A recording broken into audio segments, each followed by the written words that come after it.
y'all. Check me. Check me. So, y'all know I got on my Walmart's finest. My Walmart's finest. You're just going to trust the pants match the top. Wait. Look at the bottle. Look at the bottle. The bag. The bag. The bag, the bottle, the bag, the outfit, the bag, the bottle, the bag, the outfit. So my son humored me. Because I'm like, son, look at mommy's outfit. Look at mommy's water bottle. Look at mommy's bag. Where are your blue and white Jordans? Mommy needs them. The outfit is not complete. So, he's laughing at me. He's like, all right, they're under the bed. I can get them for you. Go in there and show, go show Cherish. Go show sis. This little hating ass little heifer gonna say, those blues don't match. They're not the same.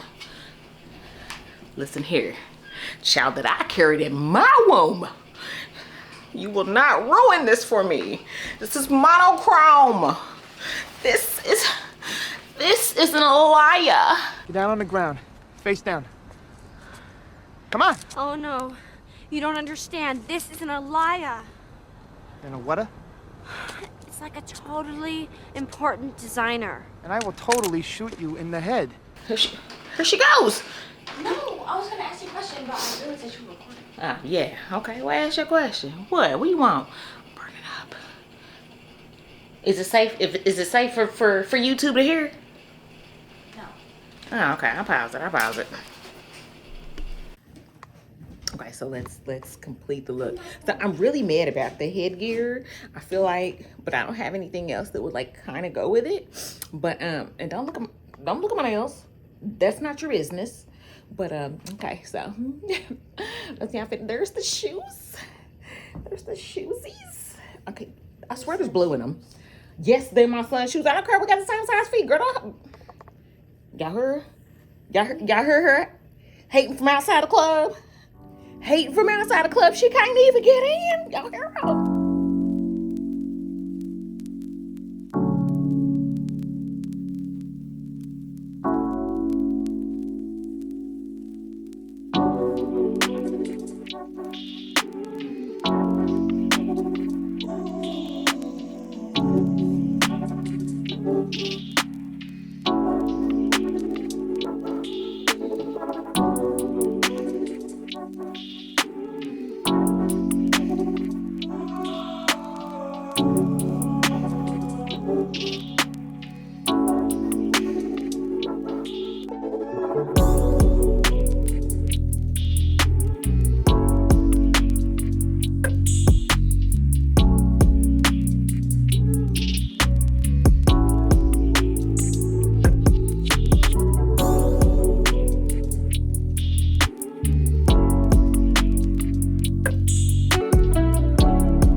Listening to the scammers right now, and first I was laughing at this man because I'm like, oh, he funny, he crazy, but he funny, like straight up Dr.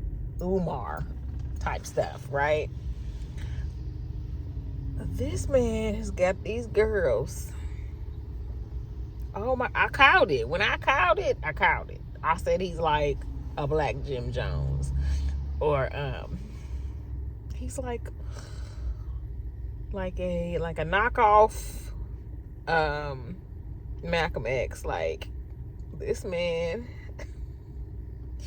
these poor girls are just dumb as a box of damn rocks, dumb and impressionable. So you got this one who she's diabetic, right? So he has convinced this girl to stop taking her medication, because when they make medicines, when the man makes medicines, they don't make them for black people, right?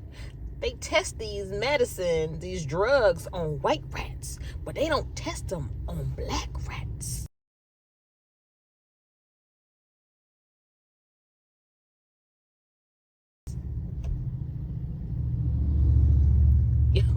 Y'all, what? Baby, did this girl really just say this?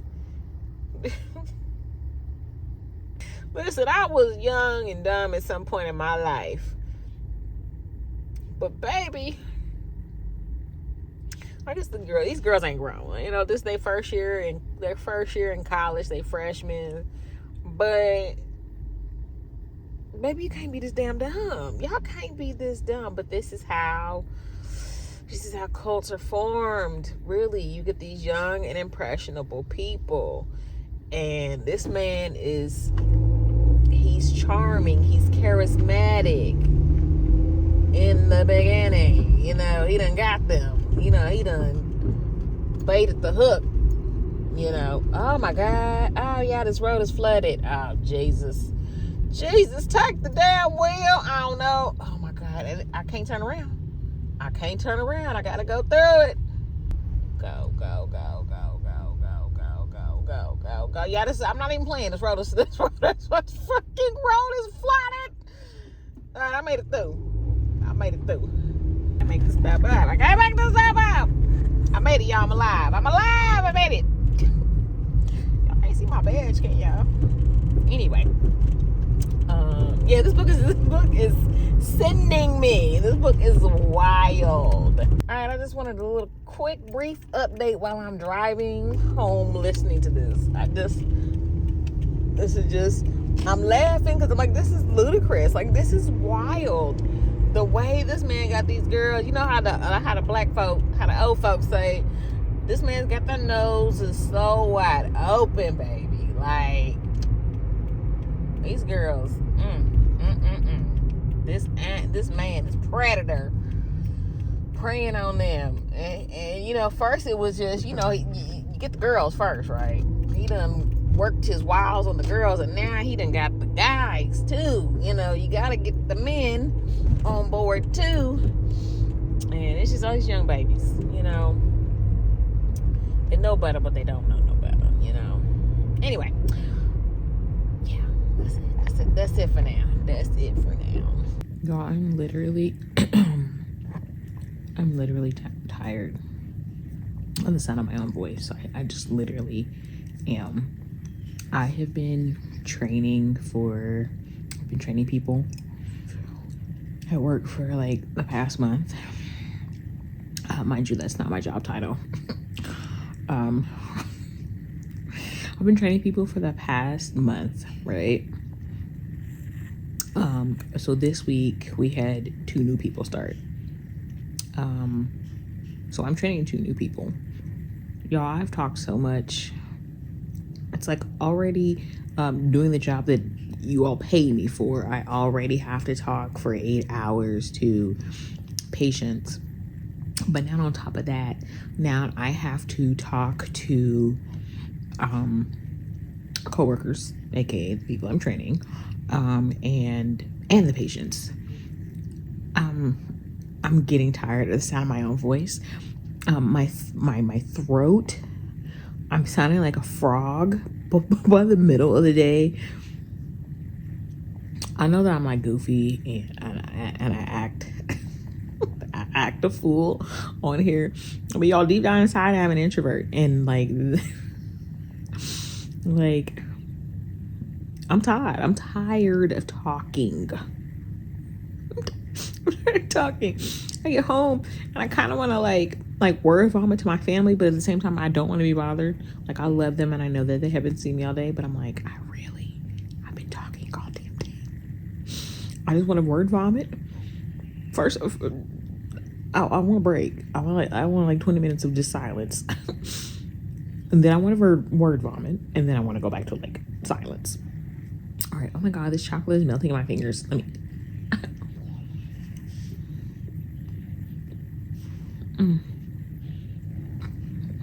Mama needs this. Mama needs this so bad. First of all, I know I'm looking busted and disgusted, but honestly, yeah, I really. There were days when I used to like try to put forth an effort at work, but baby, them days is long gone.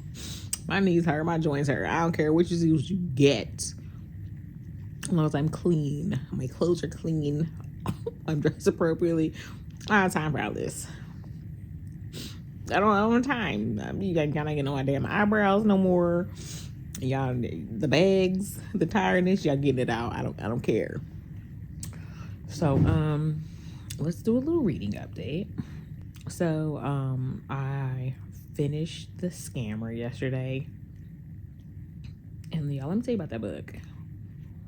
That book, like, first I was like laughing at just fat on top of my stomach growling, mind your business. First I was just laughing at just how I was just baffled at the audacity of this man. Our villain, our antagonist. I was just baffled by the like sheer audacity of him. Like, I'm like laughing like this is like, who the hell does he think he is? And then I just found myself getting like increasingly annoyed with him. And you don't want to victim blame, because these girls are 100% being brainwashed. We're 100% being brainwashed by this guy. But at the same time, I just wanted to like grab them and shake them and like, you cannot be this freaking gullible. You cannot be this god dang dumb. How that you put is in college. How y'all this dumb? But then I'm like, you know what? Yeah, I know what they say about that frontal lobe in young people. Like, it's not fully developed till 26. And these little young ladies, these little heifers, ain't a day over 18. So, you can see how he was able to bewitch and bamboozle them. And not just them, like, he started bamboozling the fellas on the campus too. So this man was definitely the Pied Piper of R&B up in there. Good book. I don't know how I would rate this one. Honestly, like, I just had so many complex feelings about this book. And I think it was mainly because I was just like, I cannot stomach this man. I can't believe how dumb these little heifers are. I don't know. I was so irritated throughout the book. I was just so annoyed with everything and everybody in that book. So I don't know where it was a good book. It was very entertaining. I just don't know where I would land on a rating with it. I am reading Son of the Morning on Kindle. How far am I into that? Hold on, let me see how far I am into that. Which it's just starting off pretty good too. Like, it's still early on. I'm not that far into it. It's still early on, but it's sounding very promising and very like intriguing. So I'm 11% in. Our girl Galilee, she's a unique one, and apparently like everybody in her family is a little on the strange side, but homegirl takes the cake out of everybody. And I'm reading Zeal. Y'all, let me just tell y'all about this man Harrison. He a hoe in 1865, baby. He a hoe. He got turned loose on the South. Just slaying, just king ding-a-ling, just swinging it all over the South. Good time, good time. I'm early on in that too. So, yeah, my man Harrison returned home from the war, he returned after, the South got busted and dusted. He, came back home to find his woman and, did not find his woman and just started swinging and flinging that thing. Swinging and flinging that thing around, baby. Harrison was getting around. My man had a reputation. The time I'm now to the point where we're kind of hearing, what, it's still early on, like super early on. Did I say the page number? Because we started off the story talking about him. So now we're kind of talking about Tirza, and I am on page 62. I didn't expect, and it's not spicy, don't get me wrong. I just didn't expect them to be out here hunching in this book. And they don't, it's not that they're showing it, but I expected them to be hunching so soon, and talking about hunching, like, and not in a bad way, not in like I'm not saying that it's bad in other books, but not in like the typical like spicy romance sense. It ain't like that. It's just, just mentioning him, finding the comforts and the softness of, a woman. It's so very, very demure, the way they describe things. So, yeah. I was listening to the audiobook for The Scammer. And so I literally just, like, I finished The Scammer and then I moved on to The Redo List by Denise Williams, which is not on my it wasn't on the TBR for this month. But I knew that the book was coming out. The book came out last month. And she's going to be here next week, for a book event. So I was like, damn it. I mean, clearly she's here about this book, So like, I want to read, and I have a, basically, like the price of admission or your ticket includes a copy of the new book. But I was like, yo, I want to read it before she gets here. Like, I want to read it so that way if I, if I get brave enough to ask a question or somebody asks a question about the book, then, I want to be doing that little, that little fake laugh you do when you have no fucking clue what's going on. I'm sorry. When you have no clue what's going on, but you're just laughing because everybody else is laughing. Yeah, I just wanted to read it before the event next week, and that way I can be in the know about, whatever little inside jokes, little jokey jokes are said. Shalita doesn't want to be left out of the loop. Yeah, that's that. So that's the update. And it's still, I just started that one yesterday, and that is strictly for the car and to listen to, before I go to sleep. So, and what I do is kind of take a screenshot of where I am in the book. Because, baby, I know, when sleep takes me, I'm not going to remember. The book going to keep going. I'm going to be gone. But the book going to keep going. So, that way I know where to restart it at. Yeah, so that's the reading update. I don't know what else. I don't know what else we're going to get up to in this vlog. Honestly, y'all, I'm like struggling trying to adapt to this work schedule in filming, because I've been doing first shift. When did I switch to first shift? They switched me to first shift to help train folks. So I've been doing this for like a month now, and it's been hard. It's been hard to figure out how to adjust to the schedule and squeeze in filming, because on my actual on my work schedule prior, I was working 4/10, so I had like 3 weekdays that I could like do filming and editing and all that. So now I'm like, how having a hard time getting filming in. Reading, not so much. I feel like I'm getting a little, maybe I'm getting more reading done, or maybe not. Not as, it's not quality reading. Like, I'm reading at work on my lunch break, which is cool, but I'm not getting like solid hours at a time to read as I would, you know, working my 410s. But anyway, y'all been talking for like 12 minutes. Like, this is seriously rambling. All that to just do a reading update. So I'll check back in with y'all when I'm doing something. I don't know when I'm doing something. I don't know when this video is going up, but Book Outlet's having their $5.99 fiction sale. Just to let y'all know. I might have to place an order. I don't know. Don't tell nobody. Don't be their friend. Don't snitch. But I might have to place an order. Don't ask me where the hell I'm gonna put them books, because these shelves is definitely full. Okay, I gotta go. Ready? Somebody's coming. I gotta go. Check in later.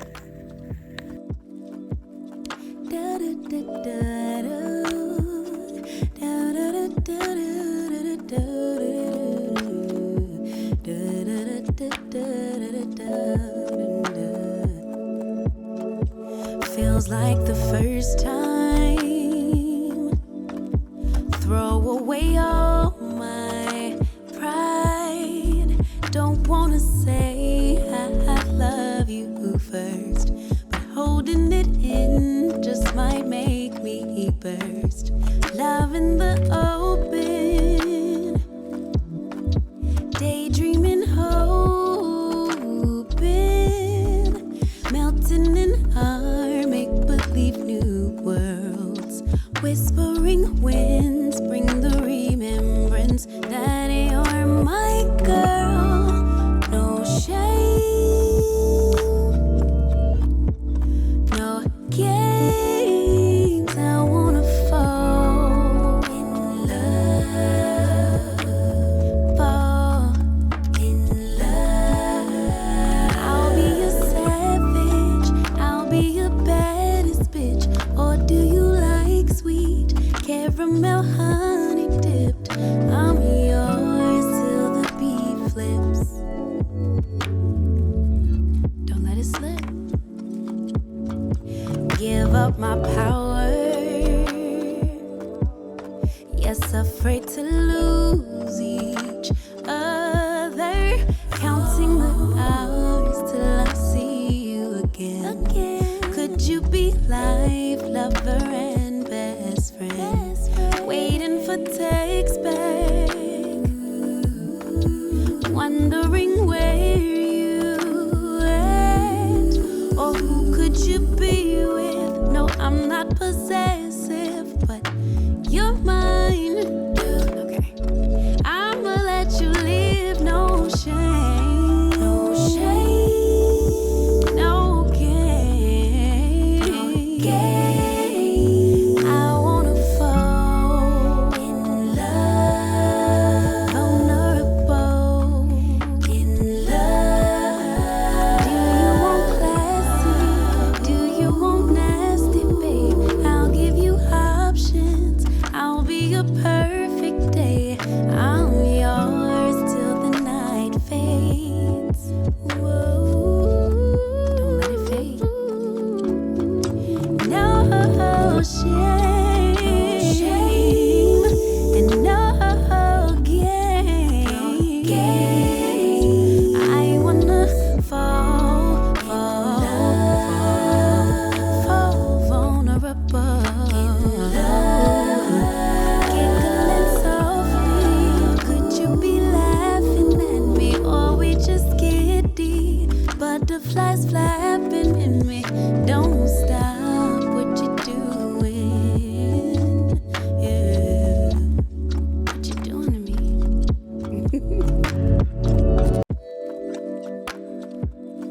This is the aftermath of reading Zeal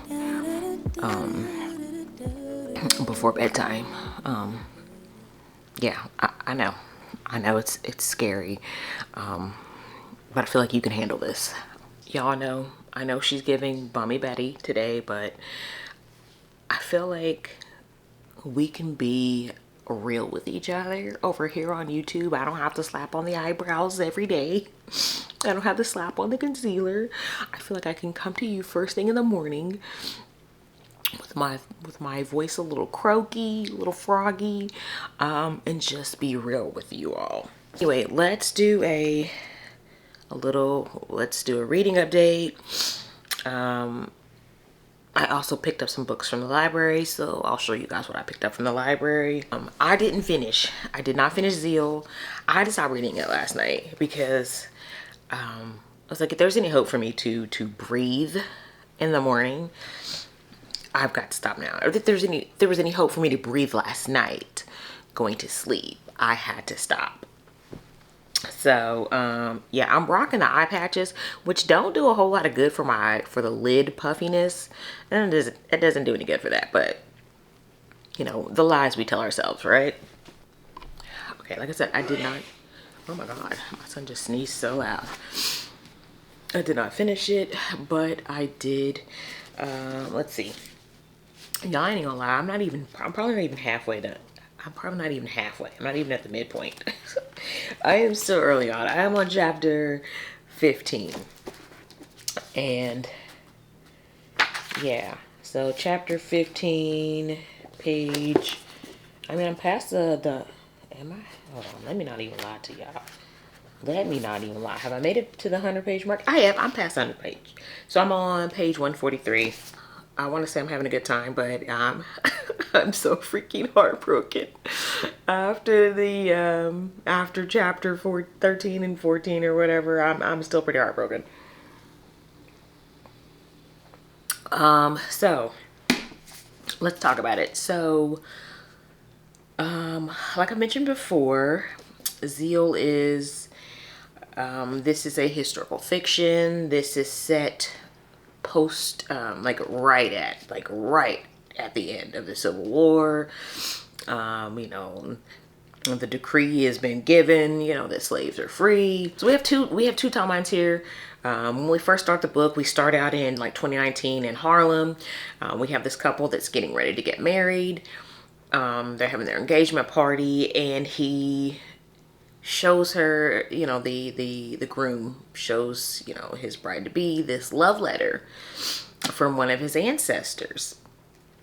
And so she's like, hey, you know, what happened to the story? Did they ever, you know, reconnect? And so now, you know, then we get transported back in time to learn about that love story, that story. So our main character in the past tense, in the past, is Harrison and Tirza. So Harrison is he's a black soldier in the Union Army, and you know, he was a slave, going in the army, slave. The love of his life, Tirza, a slave. So he went off to war, and of course, you know, she's left behind, right? The war ends, he comes back home to Mississippi to find the love of his life. And, you know, the town that he once knew is in shambles because, the war. You know, most of I guess a good percentage of the slave owners have, you know, either cut their losses and fled, or they're kind of, you know, seething and licking their wounds somewhere. But Tirza is nowhere to be found. So, you know, after the war, they're in Mississippi and possibly in other cities. They had set up something called like the Freedmen's Bureau. So that was a way for people to kind of like track down lost loved ones. Maybe, I don't know if they were giving out assistance or not, but so forth and so forth. You know, helping people find jobs, helping people find loved ones. So, you know, I think we all have this notion that, oh wow, that, you know, once slaves were free, that, oh yeah, I mean, they're free, you know, period. In the story, life's gonna be grand. But y'all think the white people was letting them slaves go and just saying, oh, congratulations, here you go. No, baby, they were upset. They were pissed, and it showed. And some of the most frustrating, heartbreaking ways you see it in this novel. The backlash, the aftermath, you know, they just could not accept defeat. Okay, that army out there, you know, hundreds and miles away might have said this war is over, might have said that, you know, you free and you know, and they won, but baby, they're not here anymore. They're not here anymore to protect you. You know, they're not here to protect you out. They never were, you know. We see a lot of the cruelty and the horrors and the aftermath of, you know, of the slaves being freed, and, you know, the white people just not able to accept that, not willing to accept that loss. Tirza and Harrison's love story. And it's still early on, so it's kind of like heartbreaking because, like I said, you know, he comes back to Mississippi and she's not there. And she's in Louisiana. And so then they're both just trying to, you know, make their way through life, you know, without each other. They love each other. They're the loves of each other's lives, but, you know, you need comfort. You know, everybody needs comfort, and they seek that out in others. And I ain't gonna lie, Harrison was a straight up hero.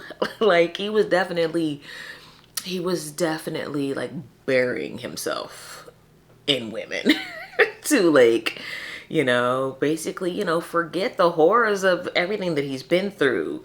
You know, I think a little bit of it too was like a little bit of self-sabotage. Like, well, I'm never gonna find Tirza. I'm not worthy of her, so let me just be a hoe, you know? Y'all was fighting for my life in that library. I was. You know that scene in Menace to Society when Kane is being interrogated by the detective, and he's like, you know, you fucked up, right? Now you see now, you done fucked up, you know that, don't you? I See what I'm saying? I thought... No, so, you know what I'm saying? That you done fucked up now, you know that, don't you? Literally, I fucked up reading this book in the library because, y'all, I'm like wiping and swiping at tears. My eyes are just like, my vision's getting blurry. I'm like, why am I reading this in the library around all these people? People kept like walking past, and I was like, oh my God, like this is so, you know, heartbreaking. I'm gonna read you, let's see, I want to read you something from it, because whoo, child, Tirza was talking about this. They were at a funeral for a 13-year-old. And that's what, oh my God, like that just really got me. Because, you know, I'm a mom, I have a son, and you just think about it, and it just breaks your heart. It says, Everlyne's baby boy, Cato, a boy who had turned all of 13 at the start of the harvest season, a gap-toothed child whose voice had yet to drop, but whose commanding stride rivaled those of men 3 times his age. A confidence that had sentenced him to lying here on this Saturday morning at the altar of Shreveport Baptist Church inside a closed casket. 13, y'all. 13. Ripped away from his family at 13. That's a damn baby, y'all. That's the baby. You know, 13. Voice hadn't even dropped yet. You know, voice hadn't changed. Hadn't hit puberty yet. And then it goes on to say, so they're talking about they're talking about this church, you know, how this church is their sanctuary. So it says, people needed a place to gather and mourn a continuous loop of death. In the years following Tirza's failed escape, more blood drenched the Shreveport soil than rain. There were hardly any songs sung during Sunday service about the love of Jesus, but rather about the afterlife, since the current one was so hard to bear. I mean, can you imagine that? You know, can you imagine that your life, your existence is so heartbreaking and so dire and so unbearable that you're just praying and wishing and hoping for the next life. You're almost you almost welcome death, because you get out of the situation that you're in. You know, it's that horrible. It's a welcome reprieve from the hell that you're currently living in. Yeah. All right. So we just need to make a little room in the memory card. All right. Let me see. What else? Okay. So at this point now, Tears is kind of, we're still at the funeral, or yeah, we're still at the funeral, and Tears is now kind of thinking about her own child, her own son, her son that she named Free. So she's speaking about her son. She was like, oh no, okay, wait a minute, hold on. So she's talking about Kato still, the little boy, the young boy that was murdered. So he was a good boy who always minded his manners and greeted elders with respect. He should be out catching fireflies at night with his friends. He should be playing his harmonica. All right. Yeah, I mean, it's a child. No parent should have to bury their child. Especially not some 13-year-old child whose life is just beginning, who should be out doing things that a child should be doing. And he'll never get that opportunity again. So then she goes on to talk about her own child. Like I said, she named him Free. So she said, Tears' own son. She named him Free because that's all she wanted him to be. His name held more in its one syllable than any other English word she knew. But he was no freer than other Negro boys in Shreveport. When you think about it, when you think about not just that period of time, but the times that we're living in now, but especially back then, white people wanted their children to be, doctors. I want y'all to be a doctor or a lawyer or a school teacher. And the only thing that a black person during those times, the only thing that they could dare to hope for their child was for their child to be free. Being a doctor, being a teacher and all that, maybe those are pipe dreams. Those are pipe dreams when you were a slave and that's all you known as enslavement.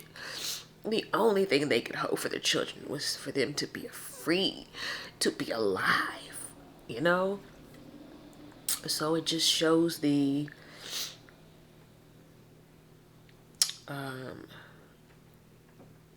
the disconnect between, white people and black people. I mean, you just think about now. Even now, yes, now we can dream big for our children. We can dream big. But there's always this constant worry for us as a black mom, as a black parent. There's this constant, there's this constant worry about the safety of our children, Like, I just want you to walk back through that door. I just want you to walk back through that door every night. I just want to know that you're alive and well and safe.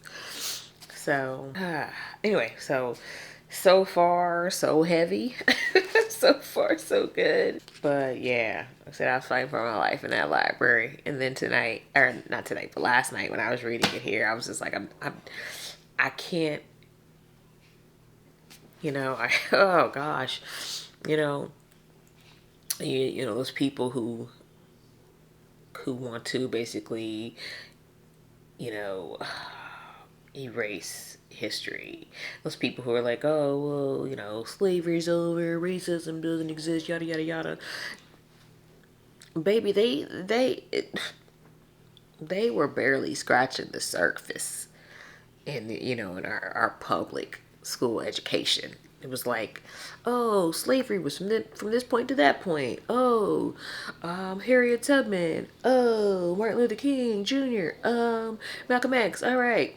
That's the end of that's the end of Black history. That's it. You've been given enough knowledge. They didn't dare to go into the horrors, the details of, what Black people endured during those times. You know what? They didn't go into the details of the horror that Black people have endured in this country, since our feet touched this fucking soil. Since the white man laid eyes on us. It's like you can't celebrate you want Black people to get over it. Oh, just get over it. That was in the past. Well, baby, why you still flying that fucking rebel flag? Like, if you can be proud of, if you can say, hey, that was my history, that's my, those are my ancestors and all that, well, then you can't acknowledge your ancestors and your ancestors' history without acknowledging the fact that your great-great-great-great-grandpappy, owned my great-great-great-granny and them. You just can't. You cannot, you can't have it both ways. You don't get to celebrate your history and your ancestors without acknowledging the pain and everything that your fucking ancestors put my people through. You just can't, okay? So that's all we want you to do is acknowledge what was done. Nobody saying you should be ashamed of being white. You just gotta accept the fact that you kind of where you are in this world because of them, your people. We are here in this situation because of your people. Just accept it, okay? I am also listening to The Redo List by Denise Williams. Y'all know I love Denise Williams. This is kind of a forbidden romance. This is one of those forbidden romance, taboo romance, whatever. It's if you're into tropes, this is brother's best friend, best friend's sister situation, and there's an age gap. I think it's like a 10-year, it's like a 10-year age gap. Which, yeah.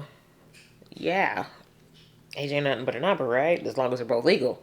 And I'm reading Son of the Morning on my Kindle. I'm kind of exclusively reading that like during my lunch breaks. So I am not far into that. Let me show you guys what I picked up at the library, and then we're gonna cut this. Y'all, so I make no promises or guarantees on if or when I'm gonna read these books. I just figured I'm at the library. Let's put it to good use. Let's show our support and let's pick up some books. This is Janae Sanders' second time around. I seen Shaughnessy had picked this up. So, Shaughnessy, she knows her romance, baby. That's the romance expert. So if I'm going to take anybody's romance recs, it's going to be hers. So it says, wary of love after her divorce, Janae Sanders focuses on the best things in life. Her son, James, and her besties in the Savvy, Sexy, and Single Club. Okay. As for romance, not today, Satan. That is until high school heartthrob Adam Henderson crashes back into her life at their 20-year reunion. We love to see it because it's never too late to rekindle that old flame, 20 years later, okay, he's distinguished now, baby. All right, it says sparks fly, but just when Janae considers dating again, the new superintendent of James's school district slashes his beloved arts program. Instead of getting her groove back, Janae gets her protest on. Returning home after 20 years, Adam jumps at the chance to reacquaint himself with Janae, the one who got away. But he's nearly reached his limit, juggling a meddling father, school politics, and unbeknownst to him, Janae's ire. You know what I'm saying? That you done fucked up now. You know that, don't you? If he can't get the head of the PTA off his back after cutting programs that were costing the district money, his debut role as superintendent and his love life hang in the balance. He really done messed up. He really done blew his chances, but you done rode into town trying to rekindle this flame, and then you done cut the program that her son loves. Baby, If it's a choice between you and my child, clearly you the weakest link. You getting cut off. Let's see. When a school board meeting is called and they both realize they've been dating the enemy, Janae gives Adam two choices: restore the program or lose her. Now listen. Girl, you cannot be blackmailing him with the cookie. You just can't. That's illegal. That's illegal. Could that be considered prostitution? I mean, he ain't paying her for it, but she is benefiting, getting the. Yeah, I think that could be prostitution. That's definitely blackmail or extortion. That's something. Girlfriend, you can't do that. You cannot do that. I get it. I get the sentiment, but you can't tell him quid pro quo. You can't say coochie or a program. You can't say it. All right. Adam proposes a third option. That's called compromise. Adam proposes a third option. One weekend at his cabin to talk it all out. Funding the arts and old feelings too. When her girls cheer her on, Janae must decide if she's willing to risk it all. Armed with sass, sarcasm, and a suitcase full of emotional baggage, Janae and Adam discover that sometimes love shows up in the most infuriating and unexpectedly sexy ways. Now that is a long blurb. Baby, you don't get a whole damn book away. But I like the artwork. It looks good. It looks cute. The next book, Friday Black this is by Nana Kwame Adjei-Brenyah. From the start of the extraordinary debut, Nana Kwame Adjei-Brenyah's writing will grab you, haunt you, enrage you, and invigorate you. I think I started reading that. That's what got me. I was like, oh, I'm going to be pissed off reading this. Yes, please.